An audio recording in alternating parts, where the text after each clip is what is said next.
Assalamualaikum warahmatullahi wabarakatuh.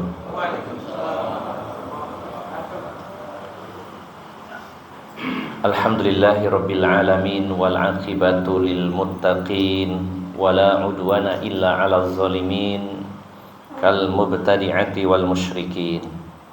Asyhadu an la ilaha illallah wahdahu la syarikalah wa asyhadu anna Muhammadan abduhu wa rasuluhu la nabiyya ba'dah.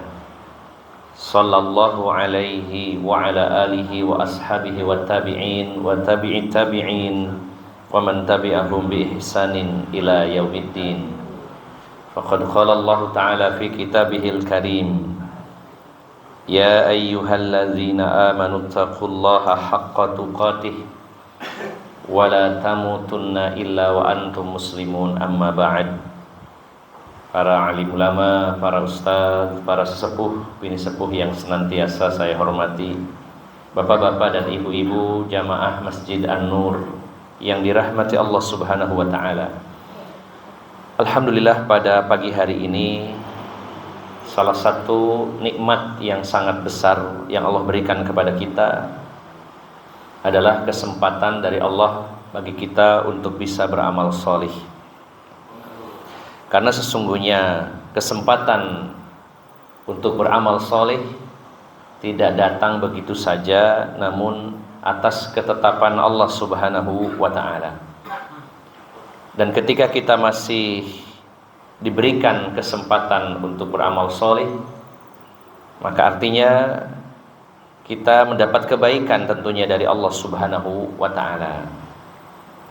Karena nikmat dari Allah tidak hanya berupa rezeki, bukan hanya berupa kesehatan lahir dan batin, tetapi salah satunya yang sangat berharga adalah kesempatan dari Allah dan juga diberi kemauan serta semangat untuk beramal solih.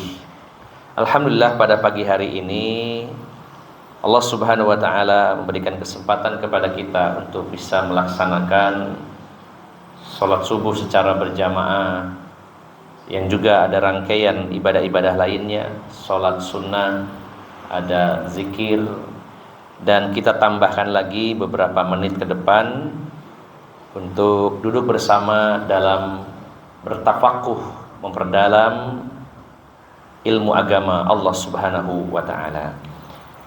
Semoga Allah Subhanahu wa ta'ala menerima amal ibadah kita dan semoga diberikan keistiqomahan. Bapak Ibu yang dimuliakan Allah Subhanahu wa ta'ala, kita lanjutkan kajian kitab Kaifa Amalahum, seni berinteraksi Rasulullah sallallahu alaihi wasallam. Masih dalam bab yang sama tentang bagaimana sikap dan juga interaksi Rasulullah sallallahu alaihi wasallam dengan para penyandang cacat. Pada pertemuan yang lalu kita sudah membahas bahwa Rasulullah itu selalu memberikan motivasi, semangat kepada orang-orang yang diuji oleh Allah Subhanahu wa taala dengan kekurangan, terutama kekurangan secara fisik. Kemudian juga Rasulullah begitu memperhatikan perasaan mereka dan sering mengunjungi mereka. Begitu pula Rasulullah pernah mendapat teguran dari Allah Subhanahu wa ta'ala saat beliau kurang respon terhadap kedatangan seorang yang buta, yaitu Abdullah ibnu Ummi Maktum. Walaupun pada saat itu sebenarnya beliau sedang menerima tamu seorang pembesar dari suku Quraisy yang masih kafir, yang diharapkan keislamannya. Maka Allah menegur beliau ketika beliau sedikit teledor, kurang memperhatikan kehadiran seorang yang cacat, yaitu Abdullah ibnu Ummi Maktum. Kita lanjutkan Bapak Ibu jamaah sekalian yang dimuliakan Allah Subhanahu wa ta'ala. Berikutnya adalah Rasulullah sallallahu alaihi wasallam memberikan keringanan dari kesulitan yang mereka hadapi. Dalam hal ini Bapak Ibu jamaah sekalian yang dimuliakan Allah Subhanahu wa ta'ala, ada sebuah kewajiban bagi kalangan muslimin, yaitu para laki-laki, untuk berjihad di jalan Allah Subhanahu wa ta'ala.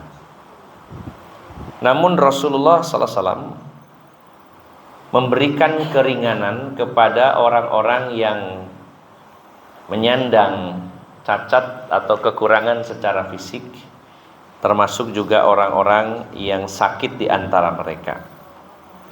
Di dalam surat Al-Fath ayat 17, surat 48 ayat 17, Allah berfirman, laisa 'alal a'ma harajun wala 'alal a'raji harajun wala 'alal maridi harajun wa may yuti'illaha wa rasulahu yudkhilhu jannatin tajri min tahtihal anhar wa may yatawalla yu'adzibhu 'adzaban alima.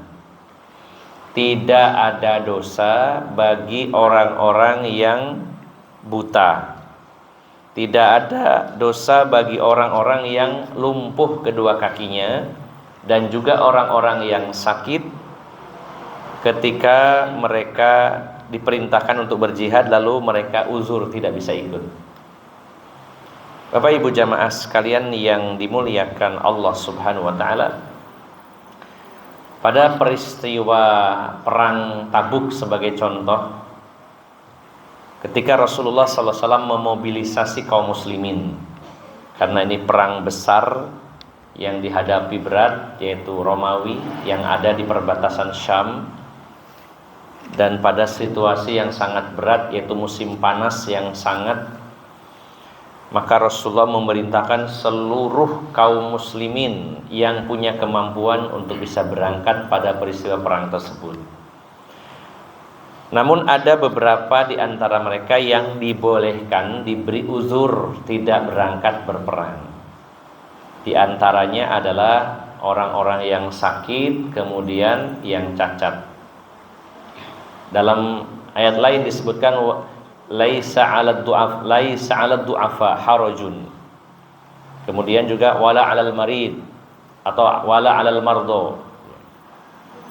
Tidak ada dosa dan ada keringanan bagi orang-orang yang lemah dan orang yang sakit. Maka dalam ayat ini yang disebutkan lemah di situ adalah di antaranya orang-orang yang menyandang kekurangan fisik cacat. Termasuk waktu itu orang yang sehat, kuat, namun tidak ada kemampuan secara finansial. Tidak punya kendaraan yang bisa mengangkut mereka. Tidak punya bekal untuk logistik, mungkin juga kekurangan dari sisi persenjataan, mereka semuanya mendapat keringanan untuk tidak berangkat. Ini adalah sebuah keringanan dari Islam bagi yang tidak mampu karena kekurangan fisiknya. Namun Bapak Ibu jamaah sekalian, bukan berarti kalau ada orang yang memiliki kekurangan secara fisik atau cacat itu diharamkan ya untuk ikut berjihad. Kalau mereka memang menginginkan untuk berangkat, maka Rasulullah pun membolehkan. Tapi pada intinya tidak mewajibkan dan tidak ada dosa bagi mereka. Dalam sebuah hadis ya yang diriwayatkan oleh Ibnu Ishaq dan juga diriwayatkan oleh Imam Ahmad, ada seorang sahabat yaitu yang bernama Amr bin Al-Jamuh. Ini terkenal dalam sejarah. Seorang sahabat yang sudah cukup usianya lanjut dan punya kekurangan fisik, yaitu kakinya pincang, sakit kakinya kemudian pincang, yaitu Amr bin Jamuh. Pada peristiwa perang Uhud, beliau punya 4 orang putra laki-laki semuanya. Yang keempat-empatnya ini sampai disebut oleh para sahabat seperti singa, artinya punya keberanian yang luar biasa. Bisa dibayangkan Bapak Ibu, punya 4 putra, 4-empatnya ikut bertempur dan 4-empatnya pemberani. Ketika Rasulullah memerintahkan para sahabat untuk berangkat dalam peristiwa perang Uhud, maka para sahabat berkumpul di Masjid Nabawi untuk bersiap untuk berangkat. Waktu itu Amr bin Jamuh mendaftarkan diri kepada Rasulullah SAW. Dan keempat putranya melarang ayahnya. Mereka mengatakan, ayah, Anda ini dapat keringanan ya karena kakinya pincang. Dapat keringanan, tidak diwajibkan untuk berangkat berjihad. Apalagi sudah diwakilkan kepada kami 4 orang. 4-4-nya ikut. Ya, dan semuanya pemberani. Sebenarnya sudah lebih dari cukup. Namun akhirnya Amr bin Jamuh ini menghadap Rasulullah sallallahu alaihi wasallam dan beliau mengatakan, "Wahai Rasulullah, 4 anakku menghalangi aku untuk berangkat berjihad di jalan Allah Subhanahu wa taala. Padahal wahai Rasulullah, aku berharap bisa masuk surga walaupun kakiku pincang." Maka Rasulullah mengatakan, "Wahai Amr bin Jamuh, kamu termasuk orang yang mendapat pengecualian, tidak wajib berjihad. Namun engkau boleh berangkat kalau memang engkau menginginkannya." Ya, dan akhirnya Rasulullah juga menyampaikan kepada putra-putra beliau, jangan kalian halangi ayah kalian untuk mendapatkan ya syahadah, atau barangkali ayahmu bisa mendapatkan mati syahid. Akhirnya Amr bin Jamuh ini berangkat dalam peristiwa perang Uhud, dan beliau akhirnya gugur sebagai seorang syahid bersama keponakannya sekaligus juga pelayannya. Jadi 3 orang ini gugur semuanya dalam peristiwa perang Uhud. Jadi beliau adalah salah satu dari syuhada Uhud yang berjumlah 70 orang. Padahal beliau orang yang kakinya pincang. Dan bahkan pada suatu ketika Rasulullah sallallahu alaihi wasallam pernah mengabari beliau, ya, seolah-olah kata Rasulullah, aku melihat engkau berjalan-jalan di surga dengan kakimu yang normal, tidak cacat lagi. Jadi Bapak Ibu jamaah sekalian yang dimuliakan Allah Subhanahu wa taala, seperti yang kita bahas pada waktu pertemuan sebelumnya, bahwa orang-orang yang di dunia ini memiliki kekurangan secara fisik, ketika mereka termasuk orang-orang beriman, orang-orang yang taat kepada Allah, maka di sana kondisi mereka normal, bahkan sempurna di dalam surganya Allah Subhanahu wa taala. Walaupun di dunia tidak bisa melihat, kalau mereka orang-orang yang beriman dan ahli surga, maka kelemahan mereka itu hanya di dunia saja. Dan di akhirat mereka adalah orang-orang yang normal, bisa melihat, yang pincang kakinya sehat. Semua yang ada di surga adalah keadaan yang terbaik, ya. Bahkan Bapak Ibu, jangankan yang cacat Allah sembuhkan, bahkan secara usia saja Allah menjadikan penghuni surga usianya rata-rata kurang lebih usia 33 tahun semuanya. Sebagaimana hadis ketika ada seorang nenek datang kepada Rasulullah SAW bertanya, apakah saya bisa masuk surga wahai Rasulullah? Kata Rasulullah, di surga itu nggak ada nenek-nenek. Maka si nenek ini sampai menangis, padahal Rasulullah bercanda. Di surga itu nggak ada nenek-nenek. Sedangkan si nenek merasa, saya kan sudah nenek-nenek. Akhirnya menangis, dan Rasulullah tertawa lalu mengatakan bahwa bukan berarti nenek tidak masuk surga, tapi di sana nggak ada orang tua, nggak ada nenek-nenek, semuanya kembali muda. Apalagi orang yang cacat secara fisik, maka akan Allah kembalikan mereka, akan Allah jadikan mereka orang-orang yang normal secara fisik. Kemudian Bapak Ibu jamaah sekalian yang dimuliakan Allah Subhanahu wa taala, berikutnya adalah dulu di Madinah sebelum diutusnya Rasulullah SAW, orang-orang yang menyandang cacat, bahkan termasuk orang-orang yang sakit, itu benar-benar dikucilkan. Tidak boleh berkumpul dengan orang-orang yang normal, terutama dalam acara makan-makan. Mereka akan dipinggirkan, istilahnya, tidak dilibatkan. Dan ini merupakan tekanan secara psikologis tentunya Bapak Ibu. Sudah ada kekurangan fisik, dijauhi dan tidak diajak dalam aktivitas bersama, ini adalah tekanan fisik yang psikis yang sangat berat. Lalu turunlah firman Allah Subhanahu wa taala di dalam surat An-Nur ayat 61. Surat An-Nur ayat 61. Ini ayatnya cukup panjang. yaitu ayat tentang perintah Allah Subhanahu wa taala untuk berkumpul dengan mereka orang-orang yang menyandang cacat maupun sakit. Ini sambungan ayat yang tadi, laisa 'alal a'ma harajun wala 'alal a'raji harajun wala 'alal maridi harajun wala 'ala anfusikum an ta'kulu min buyutikum. Tidak ada ya dosa bagi orang-orang yang buta, yang pincang, yang sakit. Tidak ada dosa ketika mereka tidak berperang di jalan Allah Subhanahu wa taala.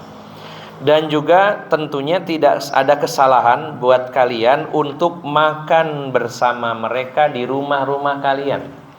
Nah, disebutkan di sini au buyuti abaikum au buyuti ummatikum, atau di rumah bapak-bapak kalian, di rumah ibu-ibu kalian. Au buyuti ikhwanikum au buyuti akhawatikum. Begitu pula makan-makan di rumah saudara laki-lakimu dan di rumah saudara perempuanmu. Au buyuti a'mamikum au buyuti ammatikum au buyuti akhwalikum au buyuti khalatikum. Begitu pula makan-makan di rumah ya, yaitu saudara laki-laki ayah dan juga saudara perempuan ayah. Begitu pula saudara laki-laki ibu dan saudara perempuan ibu. Au ma malaktum mafatihahu au sadiqikum, atau di rumah-rumah yang kalian memiliki kunci pembukanya dan juga rumah-rumah teman-teman kamu. Laisa 'alaikum junahun an ta'kulu jami'an au ashtatan.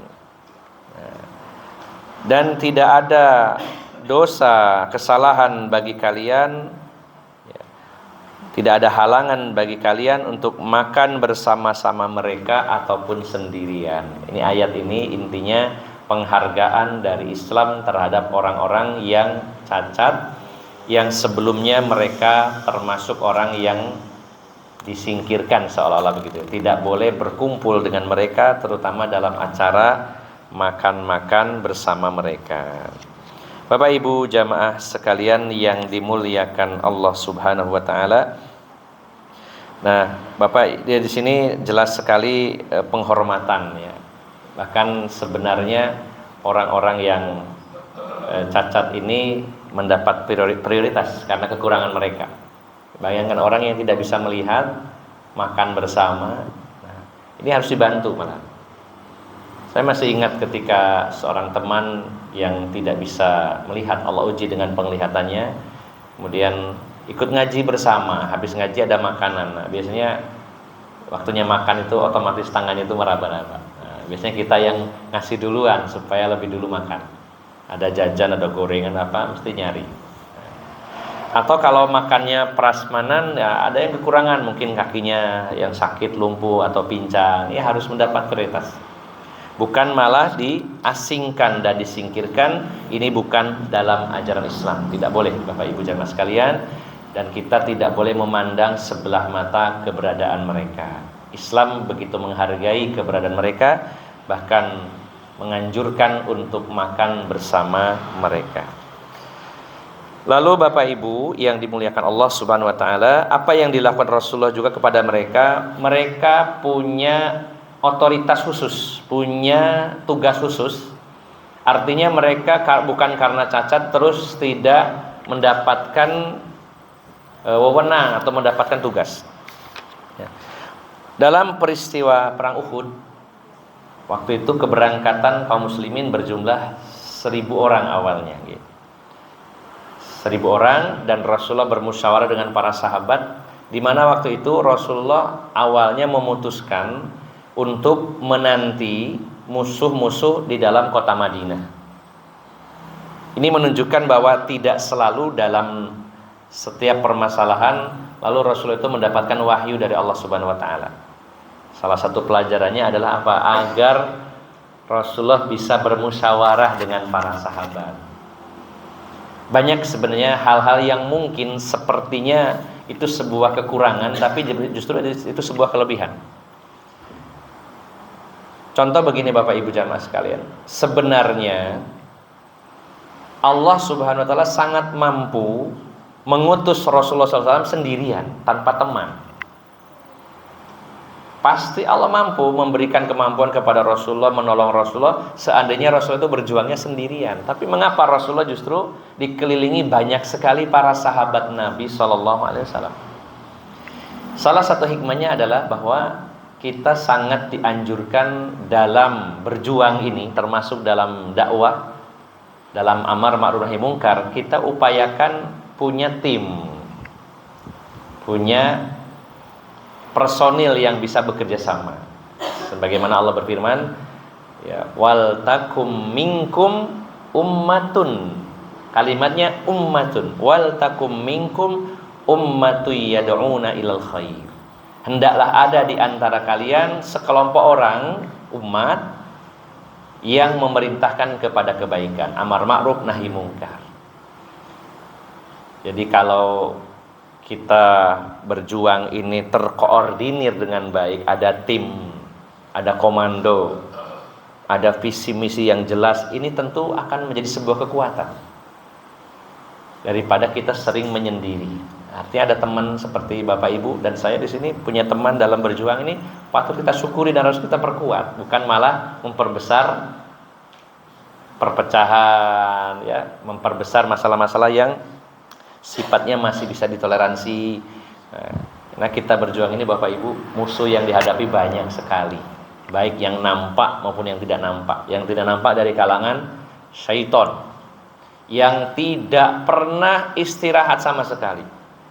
Sampai Imam Hasan Basri pernah ditanya, apakah setan-setan itu tidur? Kata beliau, kalau setan tidur alangkah enaknya kita leluasa. Tidak pernah tidur, mereka akan terus merongrong kita.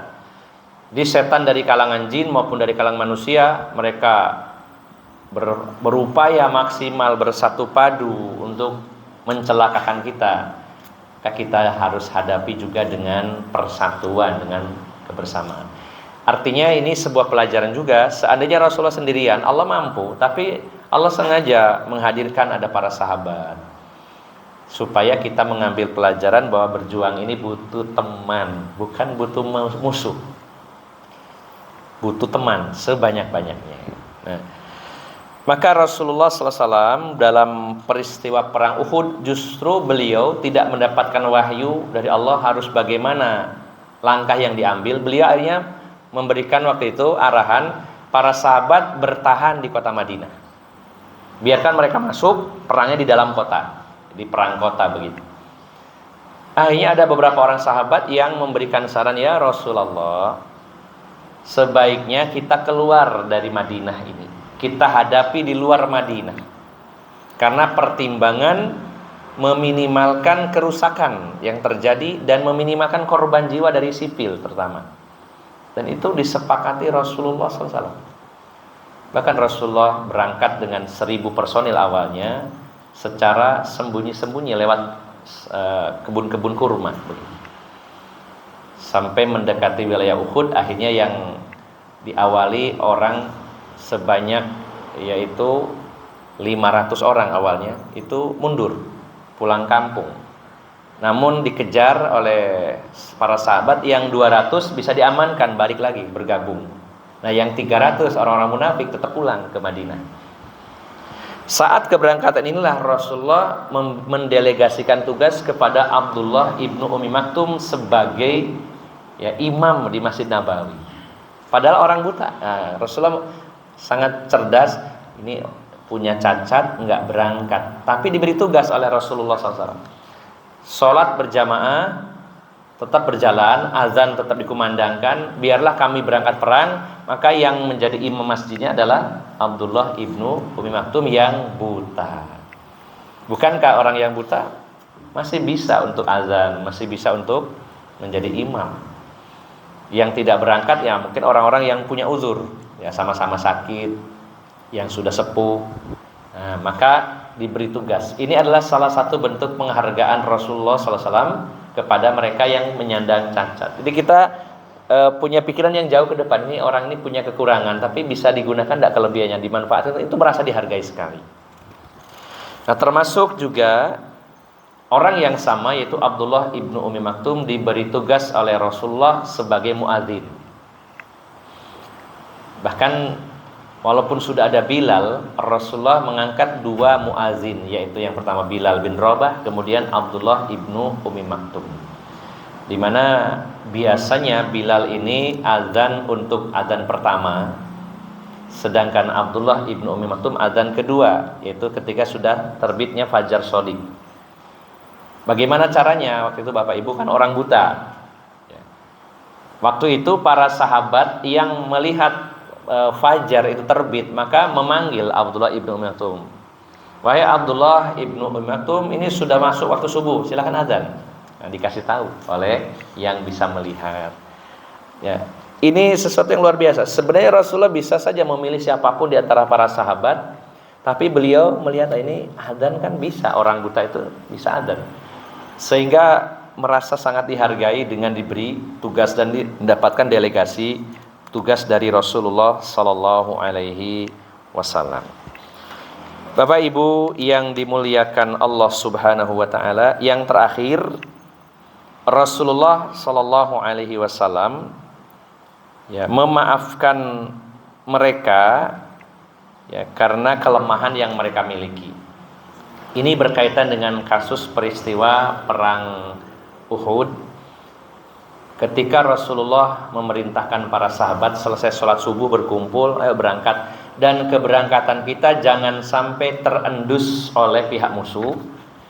Kemudian strateginya adalah berjalan menuju Uhud tidak melalui jalan utama, tapi mencari tempat-tempat yang tidak biasa dilewati seperti perkebunan. Nah, ketika Rasulullah SAW melewati sebuah perkebunan Yahudi, pemiliknya buta. Sudah tua, buta, dan dia mendengar bahwa kebun saya dilewati banyak orang. Nah, maka seorang yang buta ini mengatakan, Muhammad sama orang-orangnya. Dia berteriak, Muhammad, saya nggak ngizinkan kalian lewat kebun saya.